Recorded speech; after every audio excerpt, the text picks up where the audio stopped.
کہ اپنی دولت پاکستان لے کے آئیں، تو پاکستان پھر کیسے خوشحال نہیں ہوتا؟ 100 ارب ڈالر کا پاکستان پر قرضہ ہوگا، یا اس سے زیادہ ہوگا یا تھوڑا کم ہوگا، تو ان لوگوں کے چند ایک پاکستانیوں کے سوئس اکاؤنٹ میں اسحاق ڈار نے بتایا تھا کہ 200 ارب ڈالر پڑے ہوئے ہیں، جو حرام کی کمائی ہے، جو ناجائز ذرائع سے وہاں پہ پیسہ لے جایا گیا ہے، ان کی مالیت بنتی ہے 200 ارب ڈالر، اور باقی آپ اندازہ کر سکتے ہیں کہ 200 400 ہزاروں ارب ڈالر ہمارے ان لوگوں کے، ہماری اشرافیہ کے، ہمارے سابق بیوروکریٹس کے، ہمارے سیاستدانوں کے پاکستان کے باہر بینکوں میں پڑے ہیں، جائیدادوں کی صورت میں پڑے ہیں، کاروباروں کی صورت میں پڑے ہیں، تو آپ وہ واپس لے کر آئیں۔ جنرل عاصم منیر صاحب آسانی کے ساتھ یہ سارا کچھ کر سکتے ہیں، کمر باندھ لیں تو پھر آپ دیکھیں وہ پیسہ پاکستان آتا ہے تو پاکستان پھر کس طرح سے خوشحال ہو جاتا ہے، کس طریقے سے ترقی اور خوشحالی کی منزلیں طے کرتا چلا جاتا ہے، صرف ایک بندے کے کمٹمنٹ کرنے سے، ایک بندے کے عزم و ارادہ کرنے سے پاکستان کس طرح سے خوشحال ہو جاتا ہے۔ بات ہم کر رہے تھے گرین پاکستان سیمینار کی، پروگرام کی۔ اس پروگرام میں میاں شہباز شریف صاحب جو پاکستان کے وزیر اعظم ہیں، انہوں نے بھی خطاب کیا۔ بات ہم کر رہے تھے کہ یہ سیمینار 2-2.5 سال کے تاخیر سے انعقاد پذیر ہوا ہے، یا پھر 1.5-2 ماہ جلدی سے یہ ہو گیا ہے۔ یہ حکومت نہ ہوتی تو بہتر تھا کہ اس وقت یہ سیمینار ہو چکا ہوتا، یا پھر جب یہ حکومت چلی جائے 1 ماہ کے بعد اس حکومت نے چلے جانا ہے تو اس کے بعد یہ سیمینار ہو جاتا، تو اس کی کامیابی کے 100% امکانات تھے۔ اب بھی اس کی کامیابی کے امکانات تو ہیں، لیکن اس طرح سے نہیں ہیں۔ یہ سیمینار، یہ پروگرام اس وقت تک کامیابی سے ہمکنار نہیں ہو سکتا جب تک یہ لوگ حکومت میں بیٹھے ہوئے ہیں۔ کن لوگوں کی میں بات کر رہا ہوں؟ میاں شہباز شریف صاحب کی۔ یہ کس بنیاد پر کہا جا سکتا ہے کہ ان لوگوں کے ہوتے ہوئے یہ پروگرام کامیاب نہیں ہو سکتا؟ اس پر بھی ہم بات کرتے ہیں، لیکن میاں شہباز شریف صاحب کی طرف سے اس سیمینار میں جو خطاب کیا گیا وہ بھی آپ کے سامنے رکھتا ہوں۔ چند ایک چیزیں اس کی، زیادہ طویل ہم اس پر گفتگو نہیں کریں گے، صرف چند ایک فکرے میاں شہباز شریف صاحب کے جو انہوں نے اس سیمینار میں ادا کی ہے وہ، اور اس کے بعد پھر ان پر تبصرہ۔ شہباز شریف صاحب نے کہا کہ گرین پاکستان انیشیٹو ملک کے لیے دوسرا بڑا سرسبز انقلاب ثابت ہوگا جو پاکستان کی ترقی کی نئی راہیں کھولے گا۔ اس ویژن کے تحت آئندہ 4-5 سال میں 30-40 ارب ڈالر کی متوقع سرمایہ کاری کے ساتھ ساتھ تقریباً 40 لاکھ لوگوں کو روزگار ملے گا۔ یہ بات کون کر رہا ہے؟ جناب شہباز شریف صاحب بات کر رہے ہیں، وہ حضرت بات کر رہے ہیں جب ان کو وزیر اعظم بنایا جا رہا تھا۔ جس روز میاں شہباز شریف صاحب نے وزارت عظمیٰ کا حلف لینا تھا، اس روز میاں صاحب پر فرد جرم عائد ہونی تھی۔ فرد جرم عائد ہونے کی بجائے، ان کے جیل جانے کی بجائے، ان کو پاکستان کی تقدیر کا مالک بنا دیا گیا۔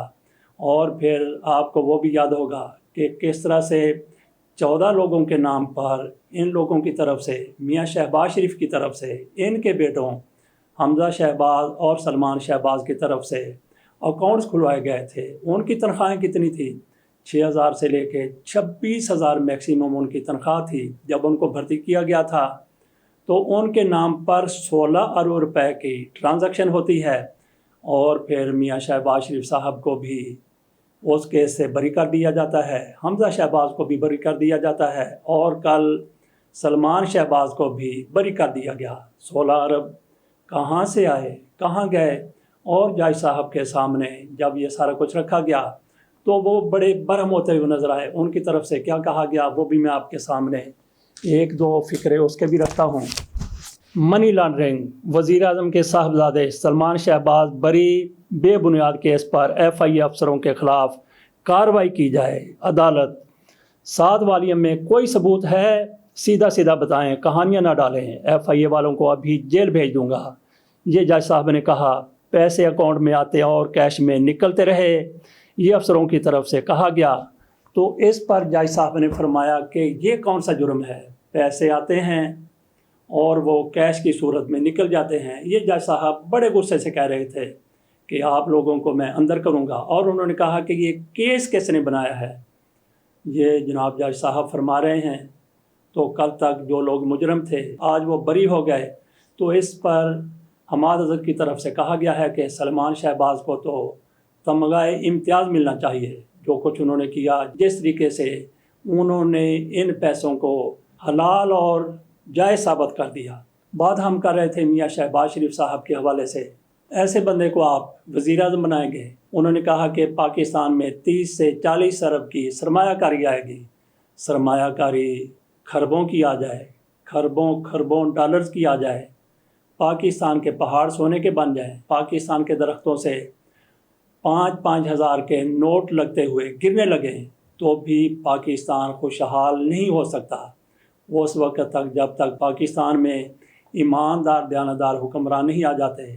یہ سونے کے پہاڑ اور درختوں پر لگے ہوئے نوٹ جب ایک جگہ پر چلے جائیں گے، کسی ایک کے بینک میں چلے جائیں گے، کسی ایک کے پیٹ میں چلے جائیں گے، تو عام آدمی کس طرح سے خوشحال ہو سکتا ہے؟ اسی لیے کہا جاتا ہے کہ یہ جو سیمینار ہوا ہے گرین پاکستان کے حوالے سے، اس کے سر دست کامیابی کے امکانات انتہائی کم ہیں۔ اور پھر میاں شہباز شریف صاحب جب ترکی گئے تھے تو انہوں نے طیب اردگان اور ان کی اہلیہ کو آموں کا تحفہ پیش کیا تھا، بتا رہے تھے کہ یہ آدھے آم آپ کے لیے ہیں، آدھے آم آپ کے لیے ہیں، جیسے ان کو پاکستان سے صرف 10 کلو ہی آم ملے تھے، ان میں بانٹ رہے تھے، آدھے آپ کے آدھے آپ کے۔ اور پھر یہ فرانس گئے تو میاں شہباز شریف صاحب نے اسی سیمینار میں کہا کہ میں وہاں گیا تو اے ڈی بی کے صدر سے ان کی ملاقات ہوئی، ایشین ڈیولپمنٹ بینک کے سربراہ سے ملاقات ہوئی، تو انہوں نے کہا کہ پاکستان کا چاول بہت ہی اچھا چاول ہے، اس میں کسی شک کی بات نہیں ہے۔ تو شہباز شریف صاحب نے طیب اردگان کو آم دکھا دیے تو ان کو کیا چاول دکھا دیے۔ بہرحال پاکستان میں فصلیں ہمیشہ بمپر ہوتی ہیں، لیکن وہ کہاں جاتی ہیں؟ چینی آج آپ اندازہ کر لیں کہ کتنی مہنگی ہو گئی ہے، وہ ان لوگوں کے پیٹوں میں اگر نہ جائیں، عام لوگوں تک پہنچیں، تو یقینی طور پر پاکستان خوشحال تو کیا انتہائی زیادہ خوشحال ہو سکتا ہے، اور پاکستان ترقی کے بام عروج پر پہنچ سکتا ہے۔ شرط صرف ایک ہی ہے کہ دیانتدار، ایماندار، مخلص حکمران پاکستان کو مل جائیں۔